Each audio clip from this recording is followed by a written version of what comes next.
personally, I'm a fan of the NHS. I think it would be run more efficiently, but I think most things could be run more efficiently. It's the two-world problem, isn't it? You have the commercial world, which has to run things efficiently because they don't survive if you don't. I'm at the sharp end of that with two of the businesses I advise right now. And then on the other hand, you have government, which doesn't have to run anything efficiently because there are no consequences for it. But if you're in government and there are no consequences for your actions, I mean, it's brilliant for you, isn't it? Why would you ever change it?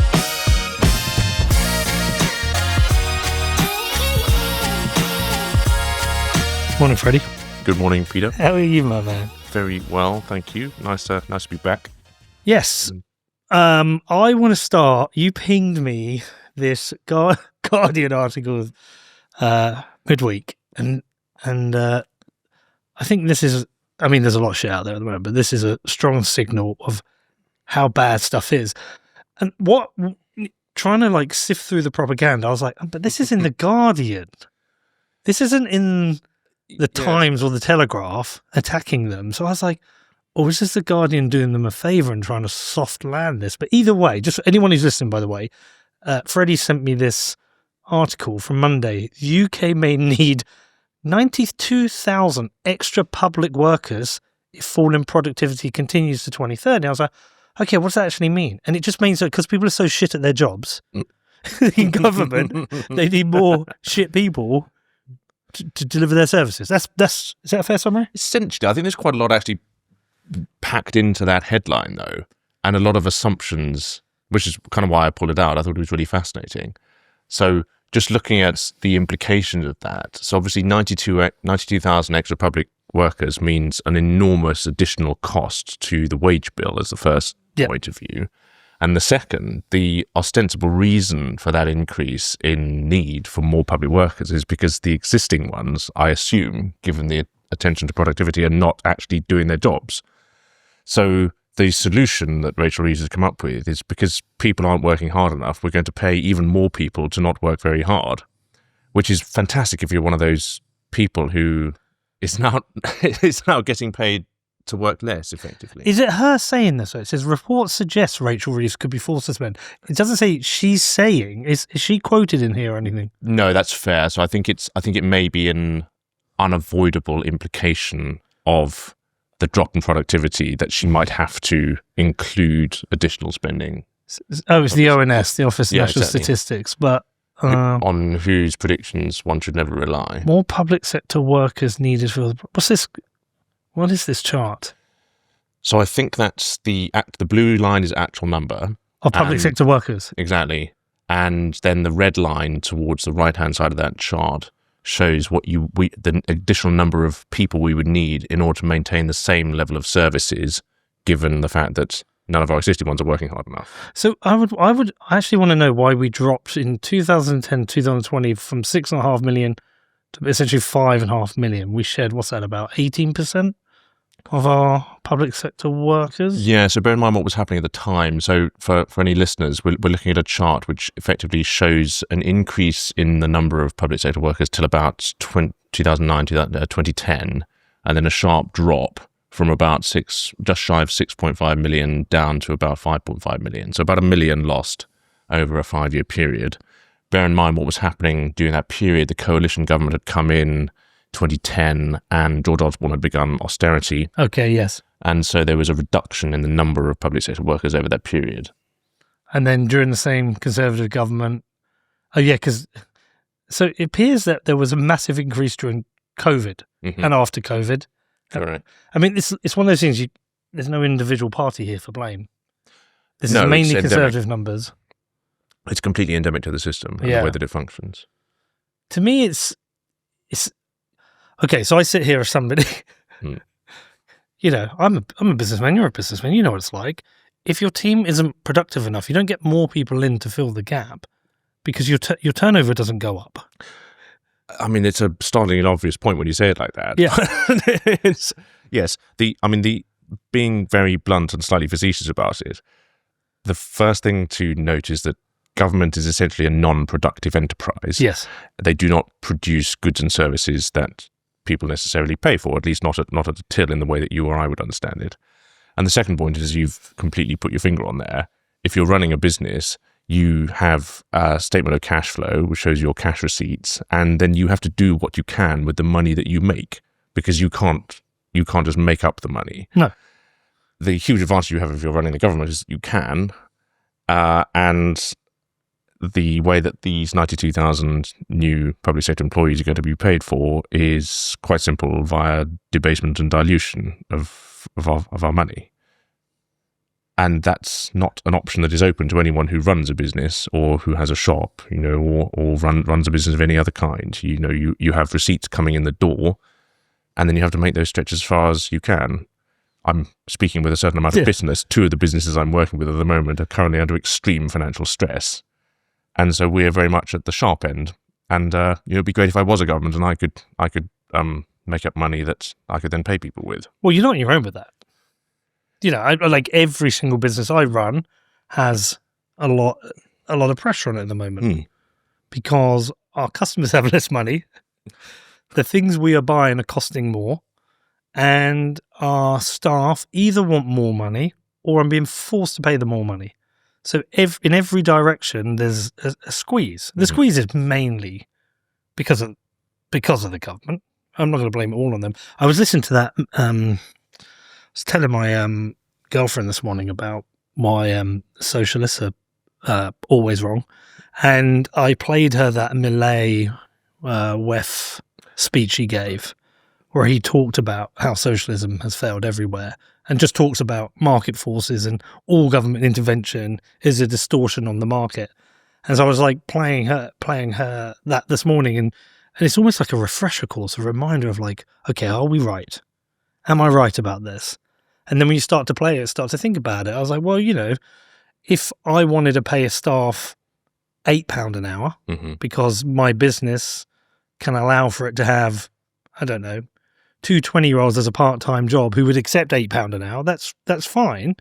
But I'm forced to pay them whatever it is, $11.75 an hour, $12.23 an hour. Over 12. But I also have to pay them a pension over a certain amount, and I've also got to do these new national insurance contributions, and 12.7% of their time has to be holiday allowance. So actually, I'm really paying £13.75 an hour for a job where I know there's plenty of people who do it for £8 an hour.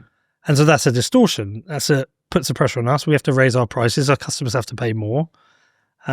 And then you throw into that the business rates. I'm like, okay, because of the business rates, I started to realize the majority of pressure on the business comes from government. Oh, absolutely. National insurance is a fantastic example, and so much has been said and written about that since the change was made. One of the most egregious things I find about national insurance is that those who pay it, whether businesses or employees, assume that they're paying into a pot that they'll see the benefit of in the future. Of course, national insurance is simply another form of tax, which is not going to pay you in the future. It's going to pay people who are currently old and in receipt of pension right now. And it's so interesting to look at this through a mathematical lens, because the way that the population is trending, there are not going to be enough. I mean, you and I, both Generation X, we're a relatively small generation, and by the time we're old, there won't be enough people paying national insurance to keep pension benefits at the level that they currently are. And so that money, it provided that the government's still going to make pension contributions to us when we're old, that money's going to have to come from somewhere else. And if it's not coming from sufficient tax receipts, then again, the only solution is more creation of more money and more debasement and all of the unpleasant cycle that you just talked about. Well, hold on. I thought national insurance was to pay for the NHS. Is it also for pensions? Also for pension. Right, okay.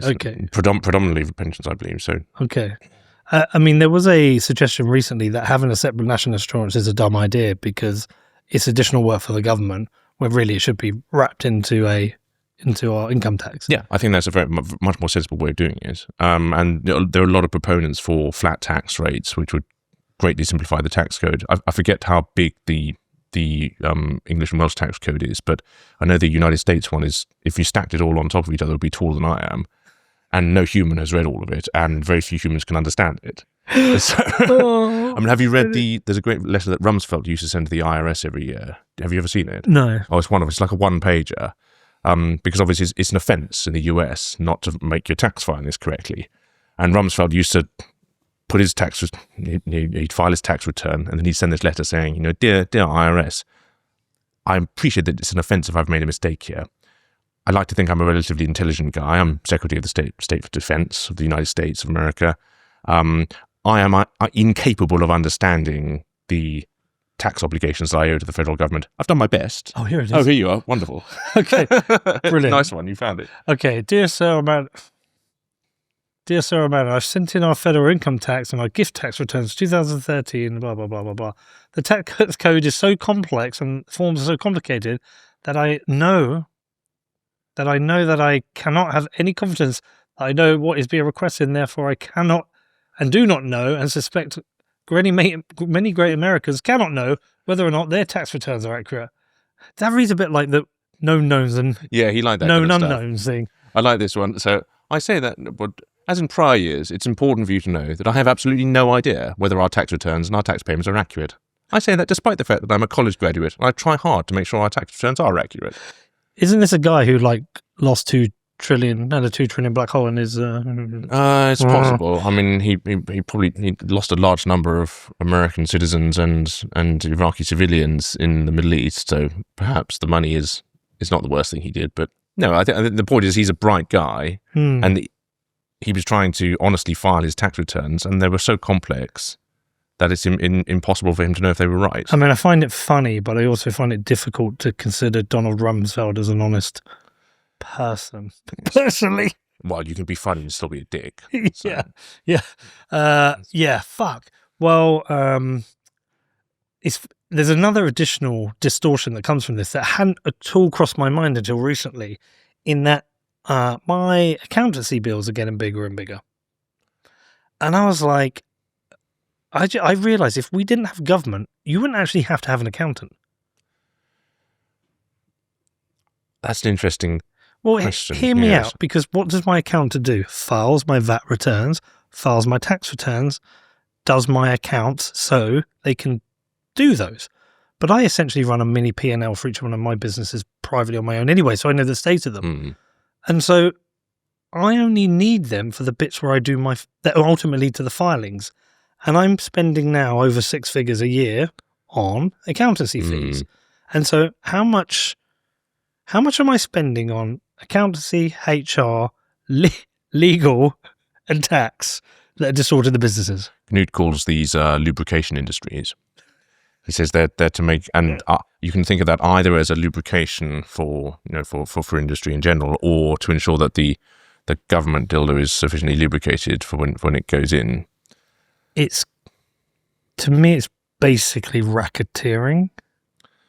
Yes. A lot of it. Turning it on its head, though, if there wasn't a government and we simply lived in under martial law, you'd probably still need those people in order to make sure that you were paying the warlord the right amount of protection money. Look, don't get me wrong. That's not the solution I want.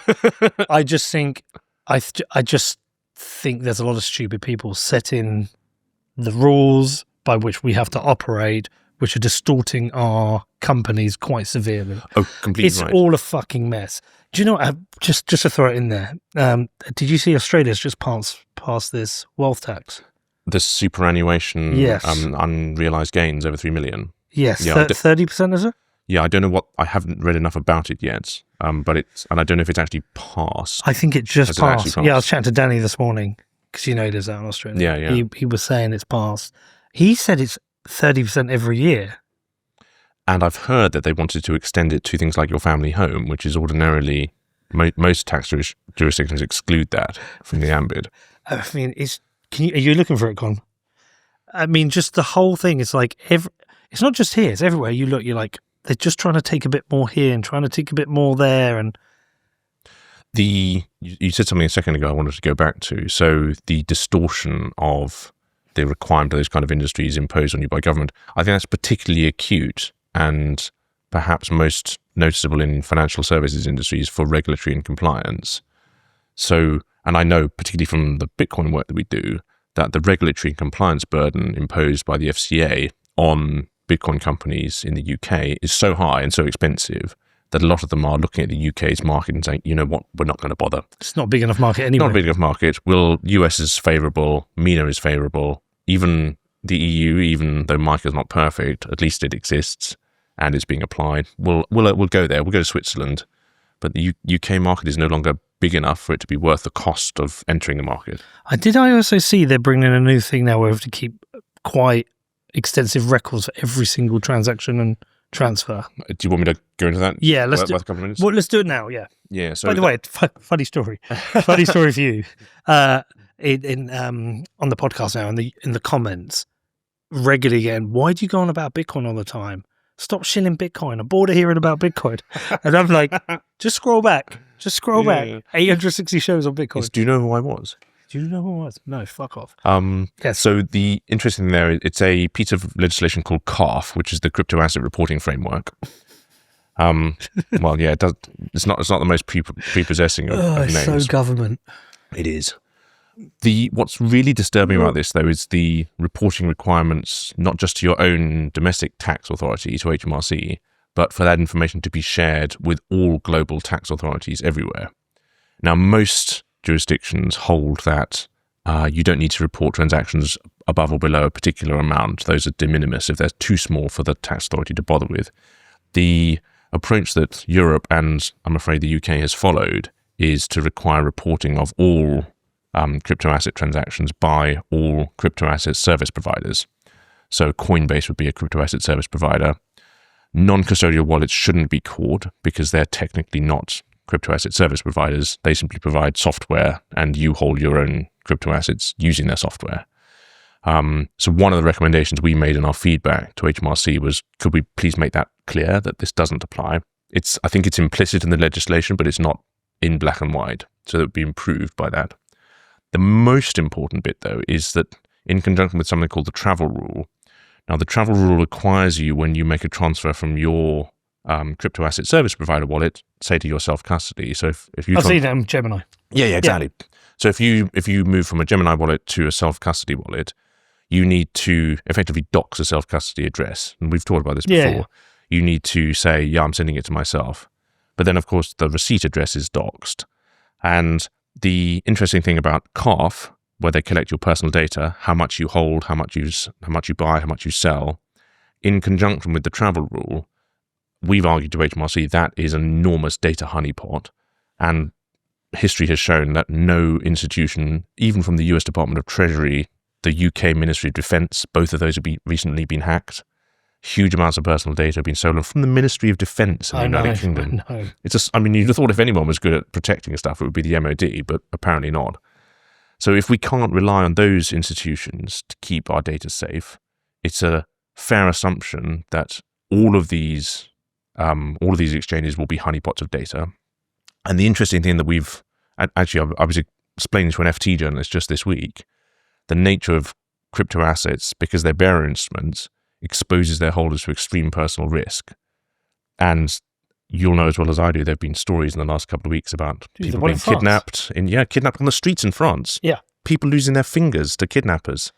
That was the... Ledger. Yes. Co-founder. They cut his finger off. Yep, and there was another one, also lost a finger. In France? Yeah, also in France. So France is a problem at the moment. Seems to be. I don't know why France is particularly bad at the moment, but... No. Anyway, but sort of just finishing that off that point, these institutions are being required to collect a huge amount of data, which we argue is disproportionate in terms of the amount of potential risk and harm it causes to regular law-abiding citizens who might just be, buying and selling an asset that it's lawful to hold. The humble bee, a keystone species crucial to the survival of Earth's inhabitants. Here's how things would look if bees vanished. And here's how they'd look if humans vanished. But imagine if instead we became a keystone species by doing things the right way, by taking responsibility for our actions and becoming the solution. Iron mines the world's most responsible currency the right way. Because the future depends on it.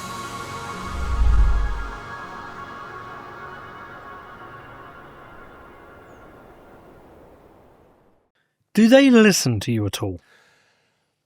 That's an interesting question. I think not in the short term, but eventually in the long term. And again, returning to our original point, that's the way that the government and the civil service ultimately functions. I'm becoming very anti-government. Becoming? more and more. More and more every day.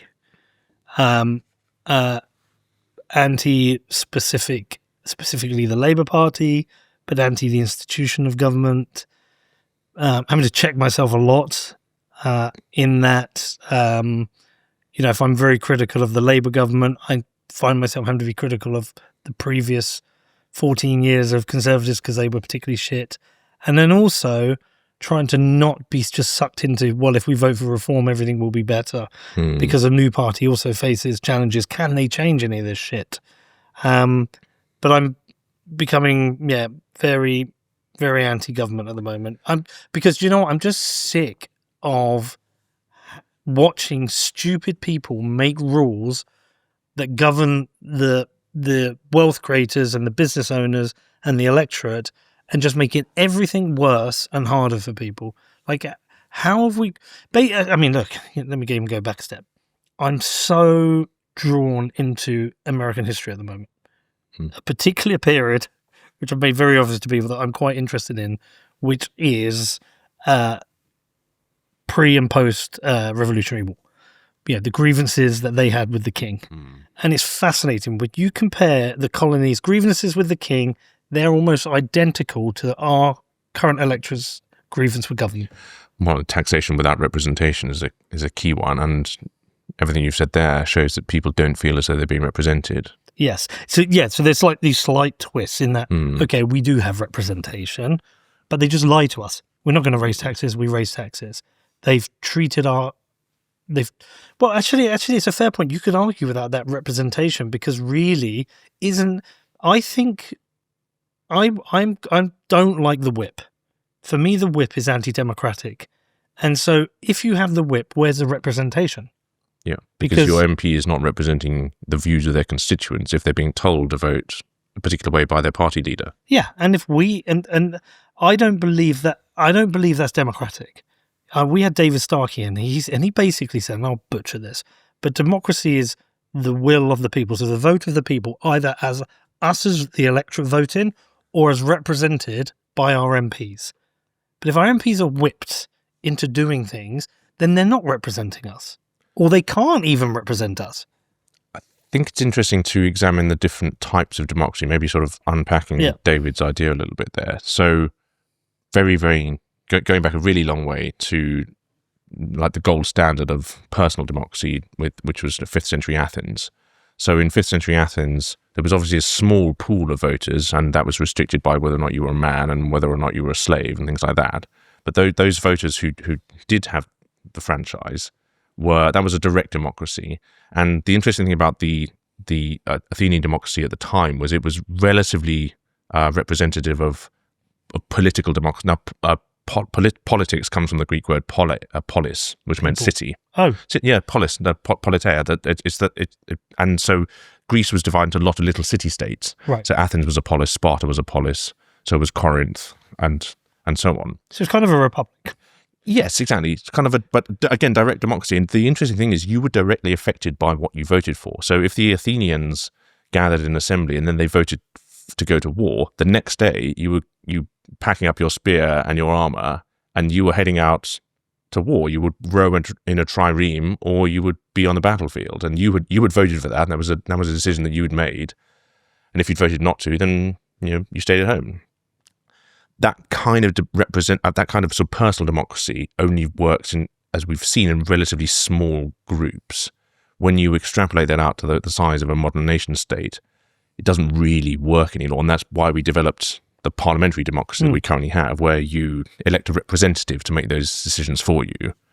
And obviously we here elect them every 4 to 5 years. America, the executive changes every 4 years.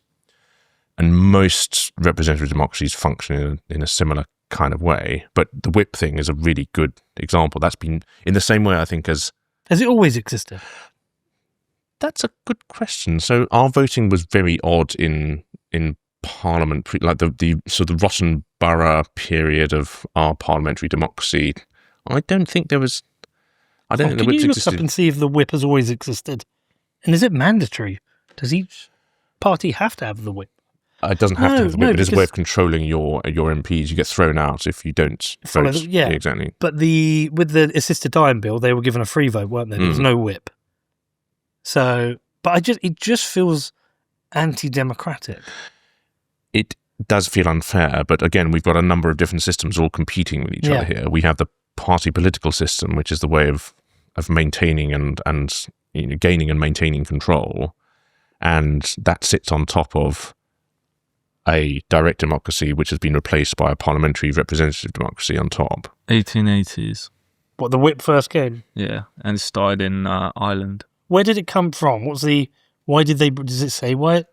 Probably you actually used to whip each other. Yeah, probably still do. Mm. Go on. Oh no! No, you finish your. Oh no! It was something you said that you were saying earlier. You're increasingly anti-government. I'm frustrated by it because I've always argued with the libertarians that, I love what you stand for. I just think if you get rid of government will rebuild itself. It's like this natural monopoly, and so and Starkey got me to read this book last week, Reflections on the Revolution in France, and it's basically a warning about big drastic changes because you don't know what will come and will it be worse. And fundamentally, if you have the big red button to get rid of the government, which some libertarians would want, I think you end up in just absolute chaos and probably a worse scenario. Well, you can see what happens in someone like Mogadishu. Yes. I was going to explore a little bit your frustration with government, because one of the things that it's interesting to ask is why, when we change government, does nothing ever seem actually to change? And I think the body that I get more frustrated with is not government, but it's the civil service bureaucracy, who are ultimately the unelected, behind-the-scenes decision-makers who formulate a lot of the policies that the government are the front people for. The people at the FCA who come up with rules relating to things that they don't understand. The people at HMRC who refine tax rules and secondary legislation.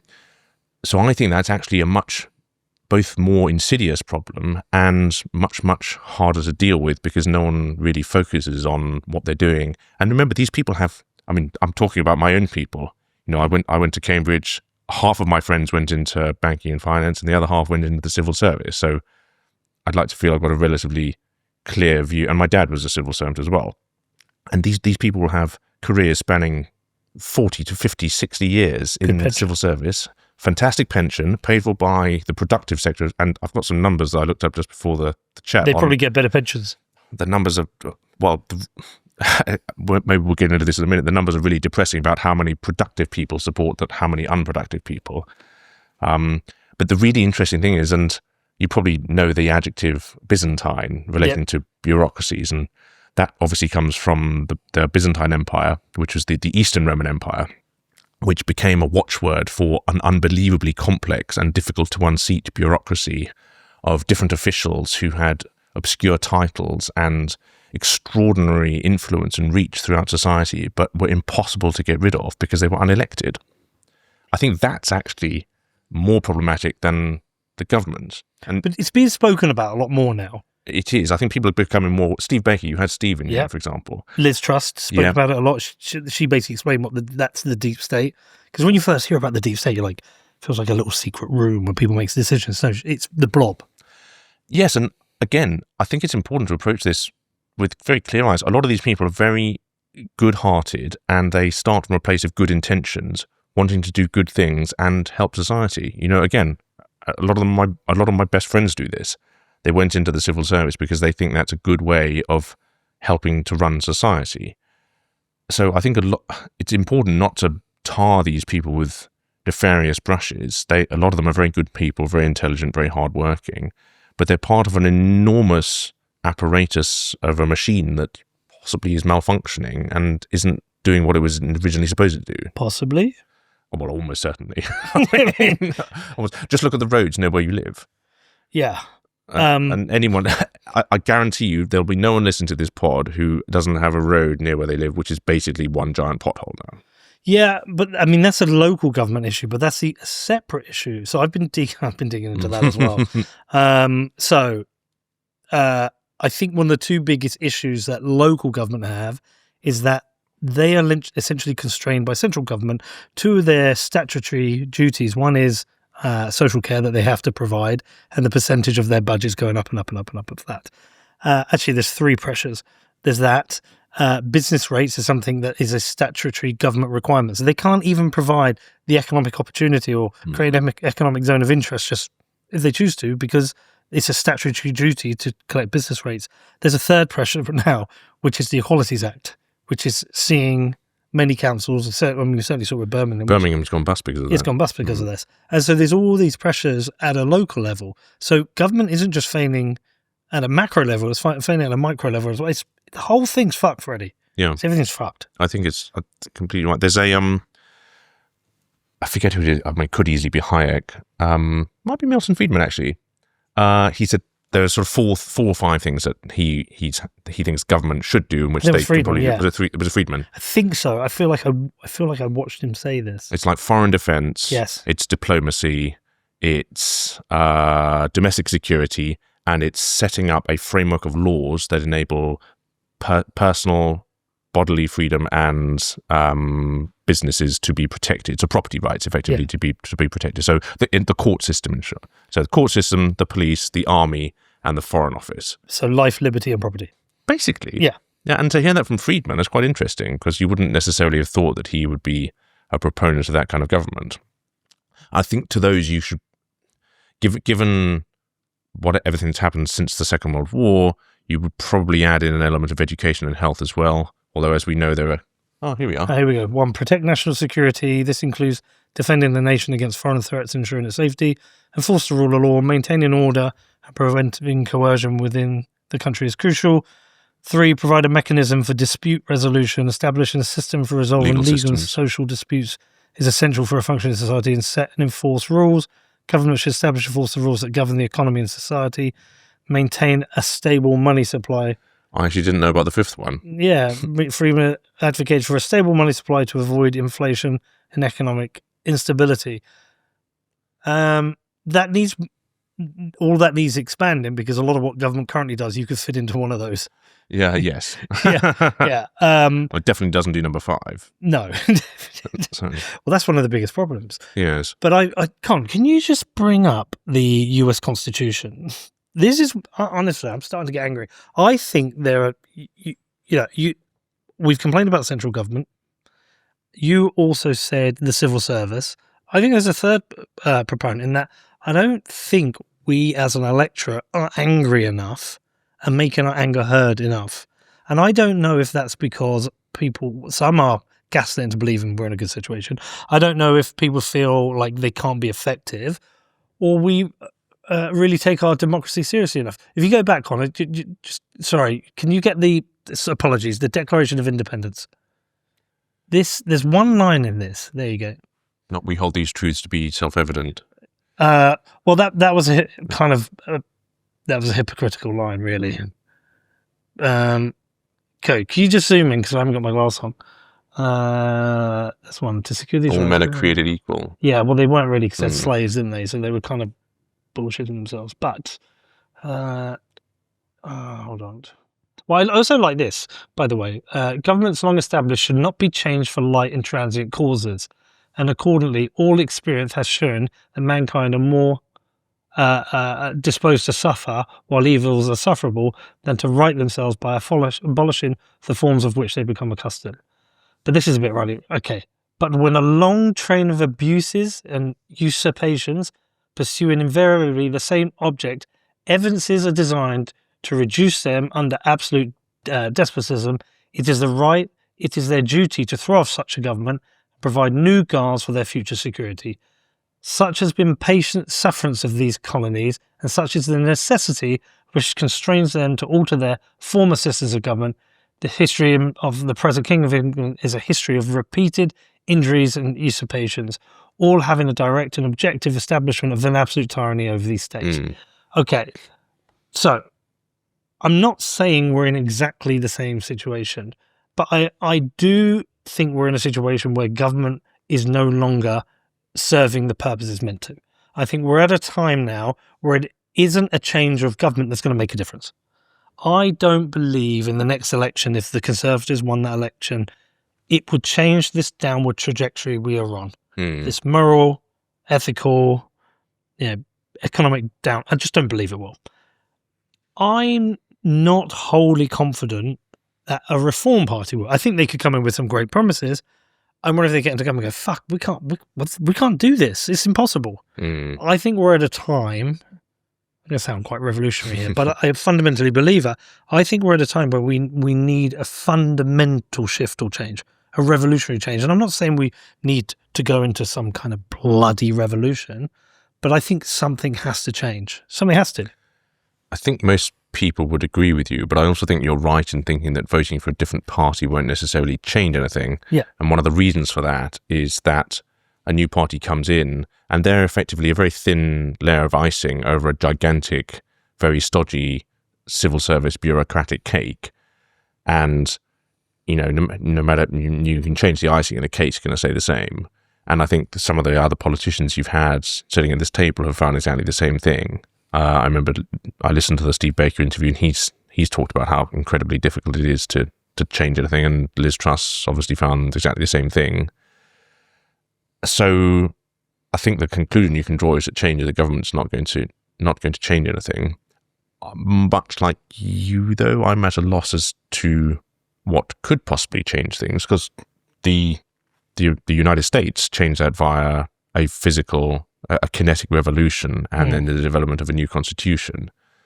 Our constitution is so extraordinarily complex, and it's a combination of written and unwritten principles, documents.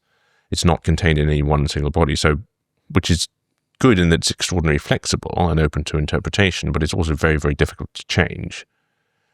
And at the back of my mind is the kind of practical consideration that perhaps the way some of this fixes itself is simply via a non-violent, more of an economic collapse rather than a kinetic revolution. Peaceful revolution. Well, exactly. If it's looking at the cost of what we spend on the state, at some point that's going to become completely unsupportable.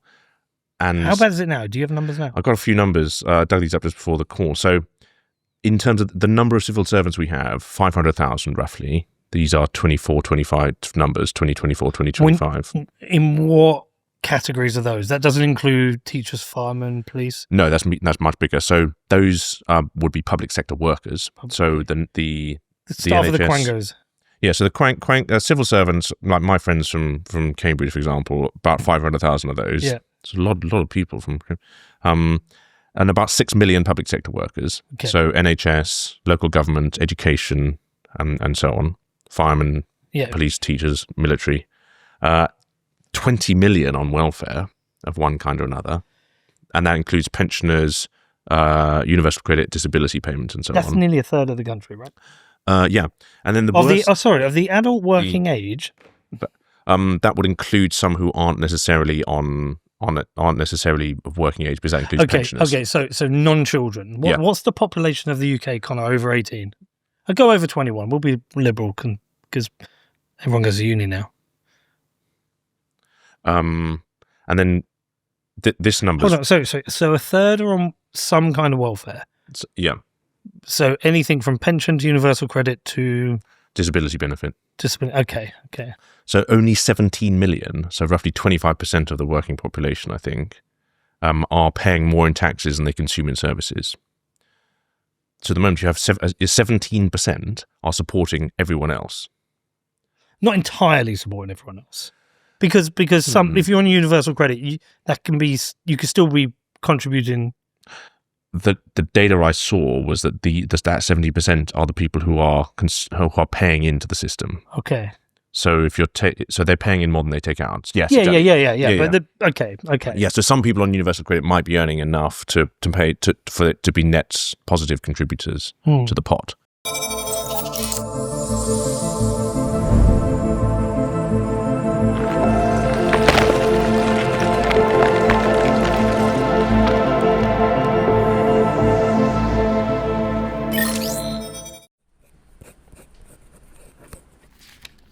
very important that you don't lose this, okay?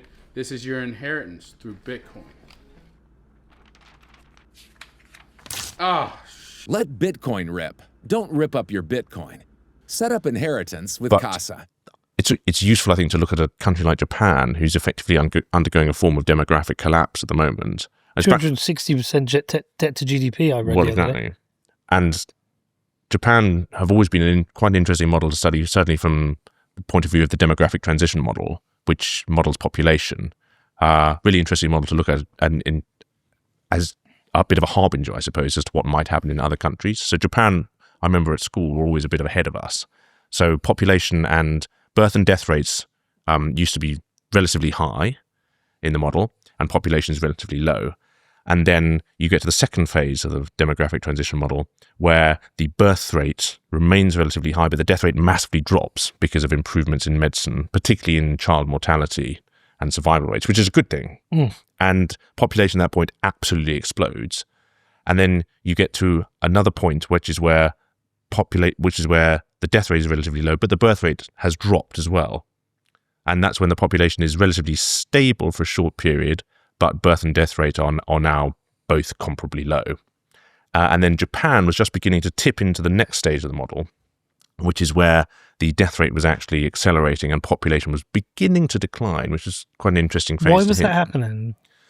No one's entirely sure why, but it seems to be happening. And in fact, if it weren't for net migration in the UK, and I think most of Western Europe, we'd probably see declining populations at the moment because our birth rate is now below replacement rate, from memory. Okay. But it's still a shift into an aging demographic. Yes, exactly. Yeah, which is a problem because more people, and if there's more people being squeezed, we know more are leaving. Hold on, what's this called? Median age, is up from 40.1 from, that's too, well, let's go to 1990, 35. So about 6 years. No, about 5 years. Fertility rate in that same period has dropped from 1.83 to 1.54. Because these small numbers make a huge difference. They do. And a drop in, and replacement rate is actually above 2. I think it's is it 2.2 or 2.4? Yes, To account for infant mortality. The problem is every indicator points in the wrong direction. Unfortunately, yes. Yeah. So we've got people living longer. Mm-hmm. We haven't moved the retirement age in a while. Well, don't give them any ideas. It's not a bad idea. We have got a dying economy, growing tax rates, more people on welfare, and then we're driving some of the wealthiest wealth creators out of the country. Yeah, so that 17 million number will be dropping. Yeah. The number it's effectively like we said at the beginning, government's a non-productive enterprise, and if the state is having to pay for 25 million people, then in raw numbers, you've got 25 million people being supported by 17 million. So each taxpayer who's putting more into the pot than they're taking out is supporting more than one other person, and that's trending negative at the moment. See, people like you and I sit and think about this. It's not a good thing, right? It's not a good thing. It's not a good thing. Some of it's, if you are somebody who holds Bitcoin, actually some of this is great for you. Like if you're an asset holder, you can benefit from this, right? If you know how to play it. Interesting you say that, because the British are obsessed with housing as assets, right? But if your population is beginning to decline, then are houses such a great asset to hold anymore? It depends how you run the math, and it depends if you've got a mortgage. It depends if it's asset or liability. Blah blah blah. But generally speaking, I'll stick with Bitcoin and gold. Some people have really benefited from this. Hard assets that can't be inflated. Yeah, the stock market essentially run as a Ponzi scheme. If you own equities, you've been able to outperform inflation over the last 2 decades, let's say, long term. But either way, I forgot what's fucking going with this now. Trending negative. Yeah, we're going the wrong direction. So everything's going. So no, I know what I'm saying. So we sit and think about this, and we're like, what's the solution? How do we fix this? What can be changed? Government's terrible. I know and I don't know, but I sit there and think, why? If you've got your cabinet there, You've got all this economic data. You've got all this birth rate data. You're sat there going, all right, we're kind of fucked. Right? How do we fix this? Well, we know we're going to have mass austerity. We need to incentivize people to have children more. Like, what are all the things we can do? And they don't do it. Government don't do the things they're meant to do to make the country better. And so in my mind, I'm like, they're either evil or stupid or a combination of the two. But if they know it and they don't make a change, they're evil. And if they don't know it, then they're stupid. So neither of them should be in the position. But you can't get an honest conversation, because we need to have an honest conversation as a nation. We need to say, people in this country need to know the reality of where we are and where we're heading and what that's going to look like. And we either make the decisions now or we make it later. Or you're forced into making a decision. To your point, are they evil or stupid? I actually think it's everyone's the hero in their own story. I'm always very hesitant about accusing people of being evil. I think they are very, very well intentioned and also predominantly quite clever, but in terms of book smarts, you've made a point before, and this is an interesting distinction, I think, between those who sit in the House of Commons and those who sit in the House of Lords. You've made the point before that very few people who are on the front bench currently have ever run a business or had a job in the real world. And I think that's a really, really fundamentally important point. So many of the people who become politicians basically have a career path not dissimilar to the one that I had. You know, you go to Oxford or Cambridge, you study PPE. I did classics. That's what saved me. Then you go and you become a parliamentary researcher. You run for a local council, and then you become an MP. So you've never actually had a real job. You've never had to produce anything. You've never understood a balance sheet. You've never seen a cash flow statement where, you know, you have X amount of money in, and, you know, if your outgoings are X plus 1, then you're making a loss. Yeah. So they don't operate like that, and they don't understand how that works. I had to learn that when I moved into industry. The House of Lords, I think, is slightly different. And weirdly, in a lot of the advocacy work that we do, we get better results from people in the Lords because they've had businesses, they've run things. Timpson, I think, is a great example. You know, I think he's a really honest, decent guy. And he's super focused on rehabilitation of prisoners, and he gives them jobs within his shops. So he understands a balance sheet, he understands a cash flow statement. We find that a lot of the lords that we speak to who have had businesses or worked in financial services or any other kind of business understand the points that we make much more quickly than an MP who's been a career politician all their lives. I'm not sure that's going to solve anything. But you're basically saying we've got children in charge of the country. We inexperienced idiots. Yes, but they're an interesting kind of idiot because they're very, very intelligent, but in the way that you're good at passing exams. So I think the key question is, do you want people who are good at passing exams to be the only talent pool that you can draw from when you are electing MPs? Well, it's funny you should say that. I mean, I think back when I had my advertising agency, we put out a job, we get 80 applications. I wasn't looking at their grades. We'd regularly pass on people who got a first at university. It's like, what experience have you got? And you know that little box at the end? Oh, God, my hobbies. Some people really put some interesting things in there. And so it's like, okay, we've got 80 CVs here. Let's go through very quickly. Anyone who's got actual experience goes into the first pile. Okay. And anyone without experience goes to the second pile, because it's like, I don't know. Whether you can get first. I mean, I'm a university dropout. Again, I know plenty of people who aren't particularly good at passing exams who are great employees. So we just forget that part. Okay, what experience have you got? You know, what have you done? Where have you worked? You know, oh, I took a year out and went and worked here, or I went to Africa and I built a school and taught English. And it's like, they're the people that are interesting to us. When you've got 80 applications, they're the ones you want. So no, I don't want people who've passed exams. I do if they're doing surgery on me. Yes. I think working in aviation or building a car. Yes. That's important. Yeah, flying an aircraft. I think that's a really good one. Doing air traffic control. I completely agree with that. But yeah, being a lawyer in some ways. Thank you. Well, I mean, my degree was, reading the Aeneid in the original Latin, it doesn't enormously equip me for a career in advertising. You had to read the Aeneid in Latin? Yes. It's very good in the original Latin. I read the Aeneid and the Iliad and the Odyssey. Fantastic. I did classics at A-level. No way. I never knew that. Yeah, well, it was the DOS subject. So I had two that I wanted to do, and somebody just said, "Oh, do classics. It's easy. You can basically do nothing and you could pass. And it was true.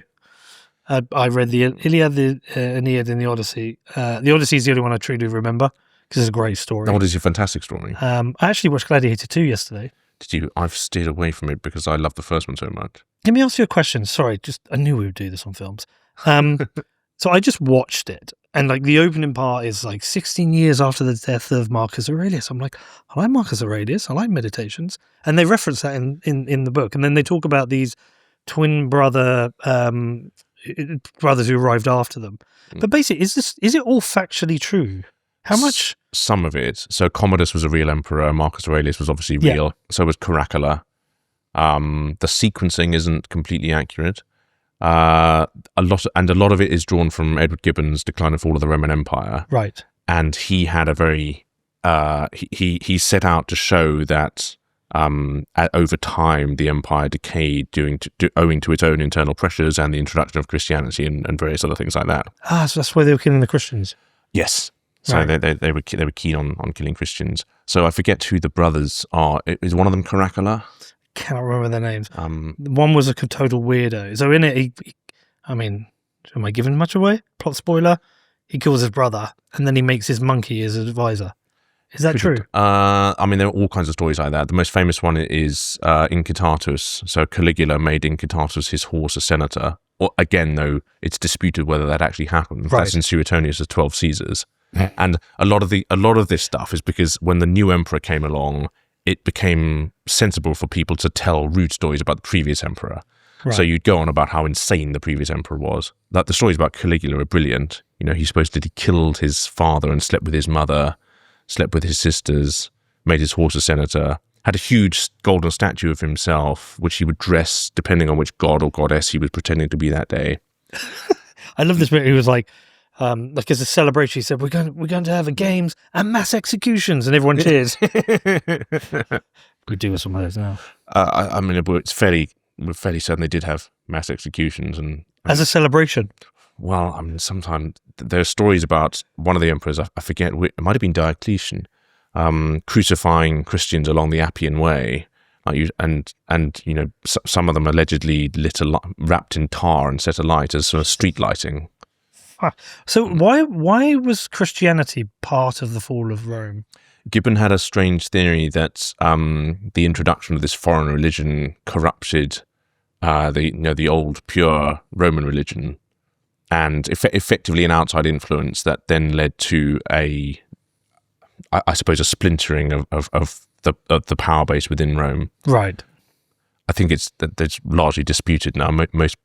I think most people would argue the Roman Empire began to fall apart partly because it stopped expanding, because a lot of it's an interesting analogy to think about. Oh God, we've done it, haven't we? We're talking about the Roman Empire. It's okay to do that. How many times a day do you think about the Roman Empire? Oh God. It's the meme, the prophecy. So, the way that a lot of the Roman economy worked, certainly during the early age of expansion, was the empire was getting bigger and bigger. And we saw that it's fundamentally how the British Empire functioned as well. You expand territorially and you pull more wealth into the centre. And you see the benefits of that, which last for hundreds and in some cases thousands of years. Britain today is wealthy in no small part because we're still reaping the benefits of empire. Yeah. And the same goes for Rome. And then when Rome stopped expanding, which happened mainly in the time of Augustus. So Augustus had pushed beyond the River Rhine, and then there was a terrible military disaster. He lost 3 legions in the Teutoburger Wold, which were commanded by a general called Varus, and legions would no one lost legions. But then how big's a legion? About 6,000 men. Okay. Horrific defeat. It was a German called Arminius or Hermann who'd come to Rome and trained. Oh yeah, there we go. Yeah, so the Augustus pulled back beyond the River Rhine, and so that they wouldn't push further into Germany. And then in the east, Trajan pushed the empire out to its biggest extent.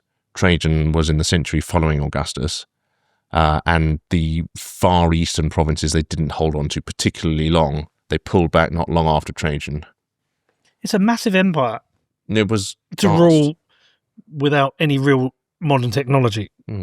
One of the most interesting things about it is that the size of the empire changed depending on the seasons. So if you think about it in terms of how quickly could information travel from Rome to Babylon, let's say. So like in the winter, the empire was, I think, 120 days wide, but in the summer, it was only 90 days wide. Huh. Very roughly. So in terms of, and actually going back to our point around governance, because information travels so slowly, particularly in something like the Year of the Four Emperors, sometimes if you were a provincial, if you were like a provincial governor on the outskirts of the empire, by the time you'd heard the first emperor had died, you might be already 2 emperors late. So it was Otho, Galba, Vitellius, and Vespasian all became emperor in one single year. By the time you'd heard that Otho had died, Vespasian was probably on the throne. So in terms of decentralization, it was an interesting governance model. So the Romans would empower people with citizenship, and they would effectively have what were called client kings. So let's say you were in Mauritania or in Boeotia or Belgica, quite a long way away from the power center in Rome. They would devolve power to smaller people locally, but incentivize them with citizenship. And as a model, it worked really well for a very, very long time. How would they maintain loyalty? They give you citizenship. So citizenship of Rome, like getting a passport, was extremely important. And you didn't automatically become a citizen simply because the Romans had happened to conquer you. Right. You then had tax benefits. One important benefit of being a citizen was that citizens couldn't be crucified. St. Paul, for example, when he was martyred, was beheaded because he was a Roman citizen. Right. St. Peter was crucified. Okay. Yeah, so given the great incentive model there. Yeah, given the propensity of Roman emperors to execute people, you kind of wanted to take the non-crucifixion option if you could. There were considered 5 good emperors, right? Am I right? Depends how. Augustus is generally thought of being pretty good, but he was as barbaric as they come. Hadrian, I'd call him a decent one. Marcus Aurelius. Yes. Trajan, reasonably good reputation. Diocletian's an odd one. He's one of the only ones who retired and who wasn't murdered, but at the same time, he did kill an awful lot of Christians. Okay. Because he thought that was the right thing to do. I bought Connor Meditations for Christmas. Oh, it's a good one. I've been getting into this so much. It was the 5 before Aurelius, right? Because they used to pick who would be the next emperor. But then Aurelius just picked his son and he went a little bit mad. Yeah, it wasn't... Nero was the last Caesar, so the family line died with Nero, and then after that, it was very often chosen by the generals or by some kind of military coup. And then you had various dynasties. The Vespasian dynasty lasted for 2 or 3 generations, I think, and then Aurelius's family again. Do you think a lot about the fall of the Roman Empire? Once or twice a day, yeah. Good man. Do you know the meme? Yeah. Do you know, I found out something also while I was away on holiday. You might even know this, but obviously you know about the coin clipping, the inflationary thing. Yeah. Do you know that's why we got ridges on coins? Yeah. I didn't know that's why we... No. Well, I suppose it's not very obvious, is it? Unless you know the story. Where was I... It wasn't anything like tied to this. I was reading a magazine, I think. Was I reading it on a plane or something? And it was like a fact thing. Why do we have ridges on coins? It's because that was to stop the clipping. I was like, huh. Yeah, very clever. Yeah. And actually on coinage, it's really interesting to look at the extent to which the Roman denarius kept its value over time. So for, I think, between 150 to 200 years, the value of the certainly in terms of the pay of the regular soldier, retained almost all of its value, and then began to go off a cliff after the Vespasian. I think it was actually Caracalla, potentially one of the guys in Gladiator 2. They began to mingle base metals with the coins, and it literally to debase the currency in a way that we only do, I suppose, non-physically now. Was it greed or was it a necessity? Bit of both. Bit of both. It was absolutely key for the empire to keep paying their soldiers. That was it. And if you weren't able to do that, then you were probably not going to remain emperor for very long. But, that's an interesting, if you map that onto what happens now, what is it absolutely key for the government to keep doing, and can it continue to afford doing that? And if it can't, you then reach a point where you have a systemic collapse. That was a bit of an intellectual jump. No, but fair. But so for you, how, I did classics for 2 years at A-level, read those 3 books I mentioned, did a few of the poems, which I couldn't get into at all, and then kind of forgot about it. And when I did study it, I thought of the Odyssey as this great journey. Tell us about what Odysseus did. But you actually studied it. How analogous is it, what we're experiencing now, to the fall of the Roman Empire? Is it a fair analogy that people use? I'd say it's not unfair. Obviously, our societies are so incredibly different, but certain elements of the way that humans behave haven't changed that much. As in, people are always going to, I think generally people are always going to try and do what they think is the right thing, but at the same time, people will always tend to act in their own self-interest above the interests of others, no matter how good a person they are. So I think those elements of human nature and human behavior remain the same. And then back to your sort of, I suppose the theme of this chat is, how do you fix that? And at the moment, the people to whom you would look to fix it are the people in whose benefit the system currently works. And Jeff Booth writes a lot about this, doesn't he? You can't fix a system from inside. So you would, if you stood up in Parliament and you suggested that we cull 20% of the civil service, you would be laughed at. Or should we suggest reducing civil service pensions? You'd never be able to effect that kind of change. Get rid of the NHS. All these things, you can't. Yeah, I mean, personally, I'm a fan of the NHS. I think it would be run more efficiently, but I think most things could be run more efficiently. And that, I think, it's the two-world problem, isn't it? You have the commercial world, which has to run things efficiently because they don't survive if you don't. And I'm at the sharp end of that with 2 of the businesses I advise right now. And then on the other hand, you have government, which doesn't have to run anything efficiently because there are no consequences for it. But if you're in government and there are no consequences for your actions, I mean, it's brilliant for you, isn't it? Why would you ever change it? So on this podcast, you are definitely hearing me talk about Bitcoin a lot. Well, why? We live in a really strange time with governments driving inflation with their reckless spending and endless money printing. There is a way out of this. There is a way to protect your money, and that is by stacking Bitcoin. I've made loads of shows about Bitcoin. You can go and research this. You can go and read the books. But the truth is, it is the hardest money ever created. If you are interested in protecting your financial future, it's time for you to get on the Bitcoin train. I've been stacking Bitcoin personally and through my businesses since 2017. It's protected me, it's secured my family's future, and it also strengthens all of my businesses. So if you want to start stacking Bitcoin, where do you do it? Well, for me, it's with Gemini. They're a fully licensed, full reserve exchange and custodian, so they give you a secure way for you to buy and own your Bitcoin.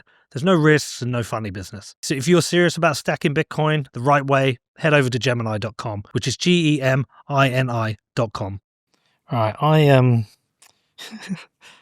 asked I was playing around with ChatGPT and I was asking it, what would if the forefathers are writing the Constitution today, what things would they have to add in to consider That's interesting.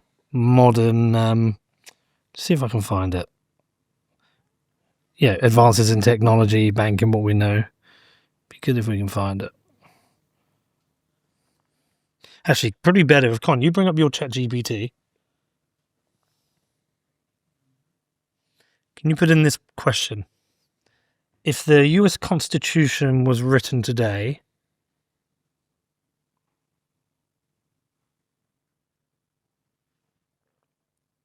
what additional amendments would exist to take into consideration advancements in technology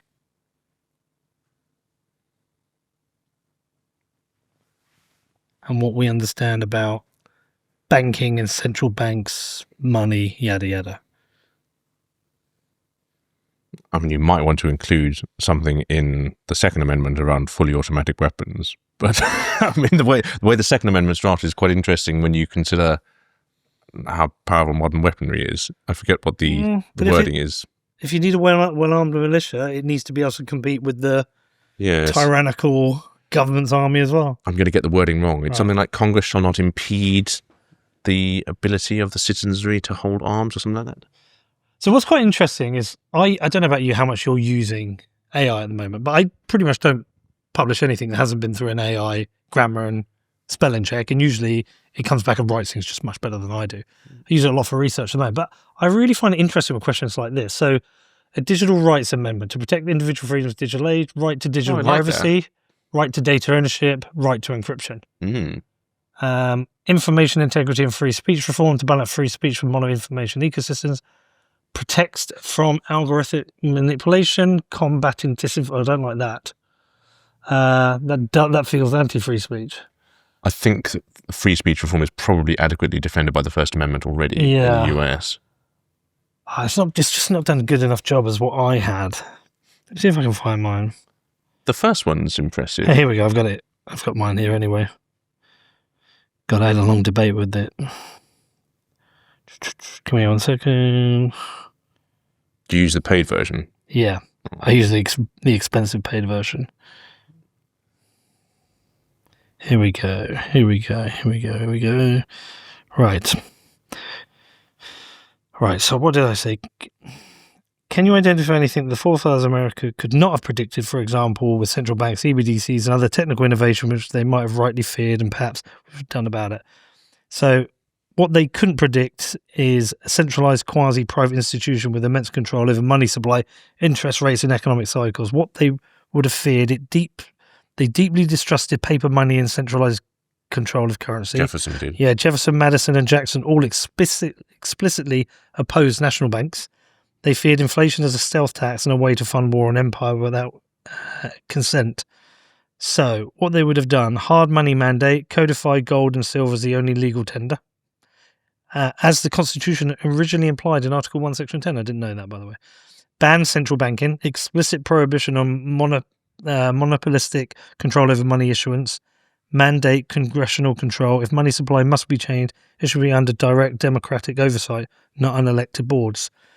Fiat currency and inflationary monetary policy, what they couldn't predict, a fully fiat system where money is printed at will. And they would have feared it, saw inflation as a form of theft, a hidden tax without representation, enables limitless war funding, hyperinflation and moral decay were well known from classical history. What they were done about constitutionally enshrine sound money, balanced budget amendment, make deficit spending illegal outside of declared war, which I think is interesting. Monetary transparency laws, full public accountability of any monetary body, including audits and term limits. CBDCs, this was great, ban CBDCs outright, codify cash rights, protect anonymous transactions. They also cover mass surveillance. But what I'm saying is quite interesting. Just putting that prompt in, the things they would have thought about. And that's why fear is like everything they thought about was their fears were based on the weaknesses of man or group of men who get together and women, of course. But like they feared power and control. And so they did everything to protect against it, but couldn't plan for everything. We're essentially experiencing what they feared. We're living through what they feared. Yes. I'd say, though, that these things tend to be cyclical, and although the specificity of the problems will change because we remain human, there's a certain common thread that you'll see in problems. And we were talking a few minutes ago about the Roman Empire. A lot of the same problems around corruption, and I think it's important that a lot of it is mission creep. So the Bank of England is a good example. The Bank of England originated as a new bank to fund the king's wars, which other banks wouldn't fund him for at the time. And then if you look at the mission creep that the Bank of England has undergone today, it's all over the place. It's got responsibility for monetary policy, and it's setting interest rates, and the knock-on effect on the wider economy, as we talked last time, around the interest rate setting ability is utterly vast. It feeds into literally everything. So having that one power really gives you the power to control the availability of money, availability of credit, whether or not people save or spend, what they spend on, how they think they should deploy their capital, all kinds of things like that. So, maybe if the central bank just went back to funding wars, we'd be in a better place. And it would also be more transparent, because when you look at the Bank of England today, you don't think, oh, that institution exists in order to kill people. Which is a bit of a strange thing to say, but it's how it started. Yeah. Well, I don't know. Freddie, I'm very, very unhappy at the moment with the state of things, and I have no trust or belief that things are going to improve. And I'm in this position where a lot of people I know are leaving. And I've looked at the options. And I don't want to leave. And I'm not going to leave. No, I don't want to leave either. In fact, I think that's, I may be biased, but I think that's the wrong choice. Why would you, because I was obviously born in the UK. I grew up overseas. I came back. And I remain very fond of the United Kingdom.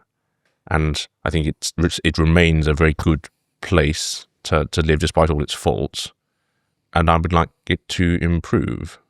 And I don't want people to run away to Dubai or to... I wouldn't go there. Mine would be there. It would be like Ireland. Yes, I mean, I'm tempted by Greece, obviously. I've always had a hankering about going to live in the Mediterranean. But at the same time, I'm not sure yet whether I've fully got in my head a possible solution.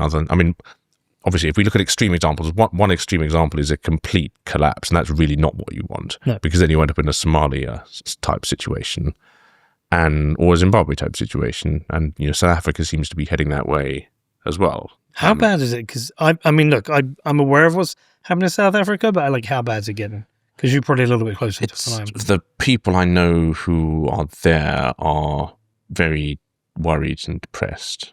Worried for safety? Yes. The security situation is not good. I mean, if you are able to pay for private security, but you need to be very, very careful around your personal safety, driving around, how well you lock your house up at night. Are your windows all barred? Do you have a dog? Do you have a weapon? The load shedding that the grid is undergoing, for example, is not getting any better. The inbound investment, I don't think. I mean, I don't have any data on this, but I don't imagine that inbound investment is particularly fulsome at the moment. And I mean, it's inevitable truth that complex systems do collapse and societies collapse, and so do countries. We've been relatively well insulated from that in Western Europe. And I personally don't think a systemic collapse of the United Kingdom is particularly likely. We may be seeing a bit of a fragmentation in terms of control. I think the emergence of more powerful local mayors is probably a good thing. Maybe one close to your heart as well. What you're doing in Bedford, I think, is super interesting. So I read your manifesto. What did you make of that? I was really, really impressive. I mean, I spent a long time thinking about it. Yeah, and I couldn't really imagine anyone reading that and not wanting to get on board. Did you hear what happened in Frome?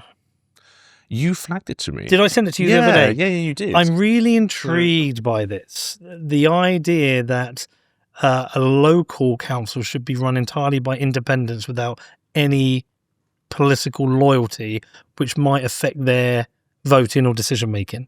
I kind of like that idea. Yeah. I've just got back. The guy who did, I can't remember his name, Pete Clinton, I can't remember his name. He wrote the book, the Flat Pack Democracy, about how they did it. So my plan is to get home and read that. Brilliant, yeah. And just trying to understand what he did. I've actually become quite friendly with the council. I've become friendlier with the mayor. I saw your nice photo with him well, we had cards on the table, let bygones be bygones. You tell me about what you're trying to do, and actually kind of understood each other a lot better.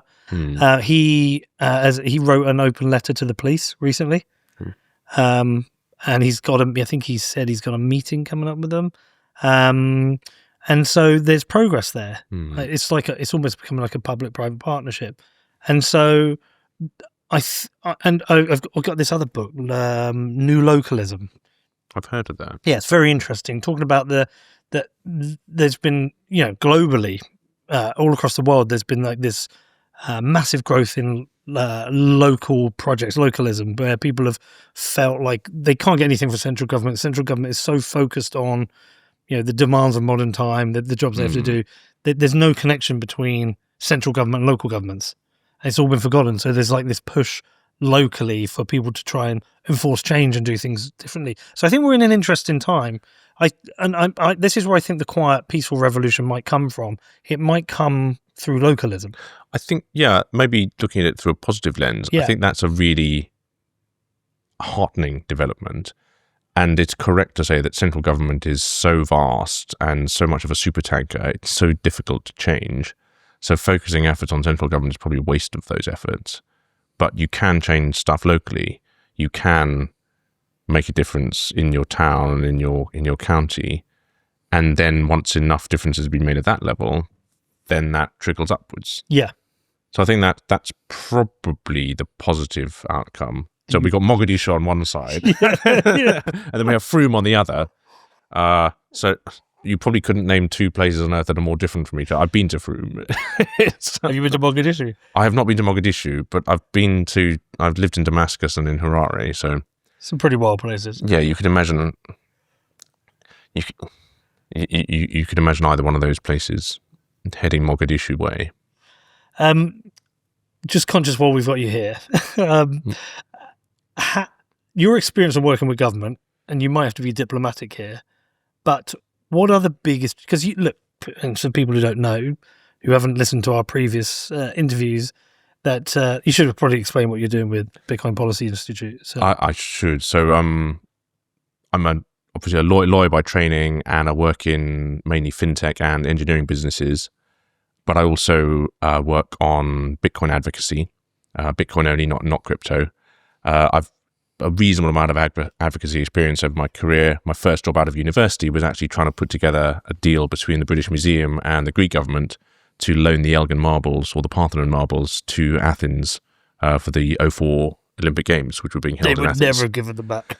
They would never. Well, we had reasonable, but again, if you look at the discussions that are being had right now, the things that George Osborne in particular is saying, they're making the same kind of arguments that we were making 20 odd years ago around a temporary loan. The sticking point is that in order for that loan to happen, the Greeks would need to acknowledge that the Brits have good title to them. And then once you get over that stumbling block, then you can have an agreement for the stuff to... And they had a reciprocal idea. So they were going to send like the Mycenaean gold, the Mask of Agamemnon, to the British Museum. And so effectively you'd have a swap of artifacts. So they'd have an incentive to exactly. return them. Yeah. So it was a reasonable... Because otherwise they just wouldn't return them. Yeah. Fuck off, Brit. But then again, completely different subject matter. But the Bitcoin advocacy we do is again trying to explain a relatively new and complex idea to people who are non-experts in that. And there's a certain level of similarity that people tend to have a lot of preconceived ideas around who owns something or how a financial system should work. And there's a lot of using analogy or trying to think your way into how someone else thinks in order to make those particular points. And I think a key one certainly on Bitcoin that we mentioned earlier, the regulatory and compliance burden that's imposed by the FCA has certain demonstrable consequences which directly result in a lack of growth in that industry and a lack of revenue for HMRC in the UK. And the fact that the UK happens to own a lot of Bitcoin through confiscations but doesn't seem to know what to do with it, I think that's also an important point. Yeah, what is the fear? They're just going to sell it all off? I mean, honestly, I wouldn't mind. They own enough Bitcoin to pay the winter fuel allowance for 2.5 years. So at one fell, the removal of the winter fuel allowance seems to have been a big own goal for the Labour Party. They could literally fund that for most of the rest of this parliament just using their Bitcoin. But they wouldn't do that. Well, they don't think the Bitcoin has any value. And then when you point out to them that it's actually worth $4.5 billion, no, $6 billion, actually, £4.5 billion, they don't seem to have a response. But do they almost not know they've got it in some ways? I think so. So we've looked into who seems to hold it. We think it's currently controlled by the Metropolitan Police. That's good. Let's keep it there. Yeah. I would rather they owned it and spend it on police officers. Well, the amount they have is sort of 2.5, maybe 3 years worth of their annual budget, their entire budget. I wonder if it's just like on one single hardware wallet. It's possible to see the wallet, so you can find it on chain. The reason we think it's not moving at the moment is because there are 2 outstanding criminal cases around title to it. So the nation confiscated it from certain criminals who had conducted a scam in China, who had actually defrauded people of yuan. So they'd lost local currency in China, and then converted it to Bitcoin. And then the police, confiscated the Bitcoin. Now those victims need to be compensated, but I think they'll be compensated in yuan rather than in Bitcoin, which means that under the Proceeds of Crime Act, the UK will be left with a very large chunk of Bitcoin, even after those victims have been made whole. And under the Proceeds of Crime Act, half of that goes to the Home Office and half to law enforcement. But you're now talking about, $2.5 billion to the Home Office, $2.5 billion to law enforcement potentially, if those cases are wrapped up within the next year and a half. We need a Bitcoin strategic reserve in the UK. Well, we've already got one. We're the third biggest nation-state holder after China and the US. And again, it's a source of frustration to me that, we have this windfall, we have this first mover advantage. We keep on hearing about our 22 billion black hole. There are things that we could do to plug that, practically to change that. Yeah. But it's, a lot of this talk has been about our frustration with the slow pace of change. It's very, very difficult to communicate these points to people in government. Yeah. It's one of the areas I wouldn't mind government getting into more debt, would be to require more Bitcoin to get out of debt in the future. Well, we could mine it with our wasted wind power. Yes. We waste £1 billion worth of money every year paying wind farms to turn off. If we had a slightly more open planning regime or an explicitly friendly regime towards Bitcoin mining as an industry, we could plug miners on a national level into our wind farms and turn that wasted power into money. Have you not explained this to Ed? We have. This is a direct quote from Miliband, but Bitcoin is pointless. He's a frustrating man. He is a frustrating man because I share a lot of his, I share a lot of his concerns and his aims and goals, but he doesn't seem to want to even entertain the remote possibility that there could be a commercial solution to our wasted wind power.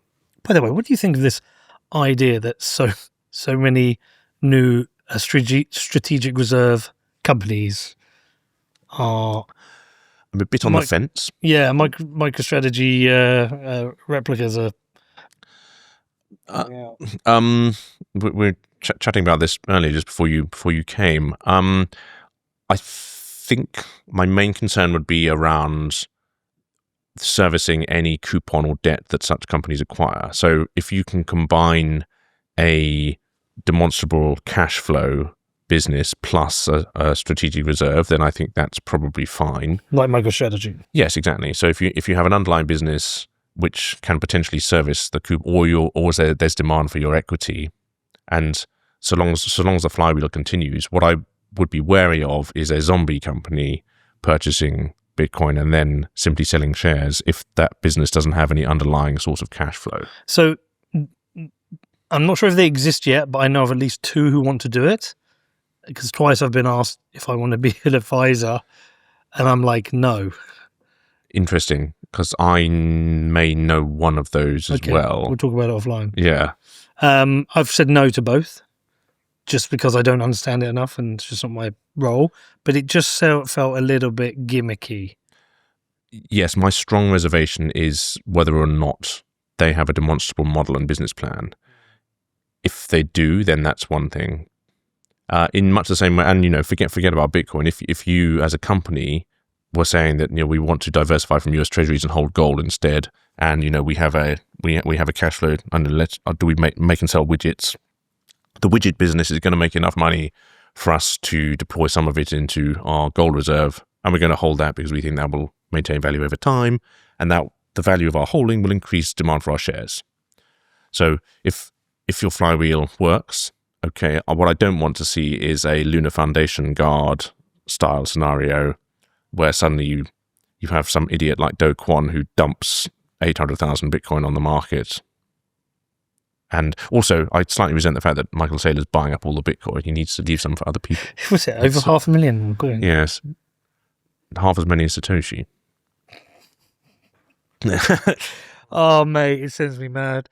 Freddie, anything we've not talked about you want to?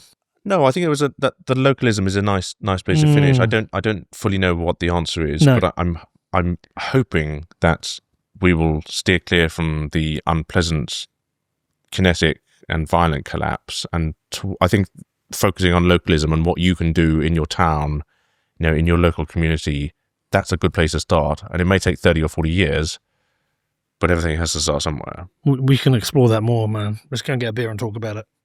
There's some things I wanted to talk about I didn't want to talk about on here. We'll do it over a beer. Oh, Freddie, love you, man. Thank you. Lovely to see you again. Thanks so much for having me. Cheers. Thank you for listening, everybody. Bye. Thank you.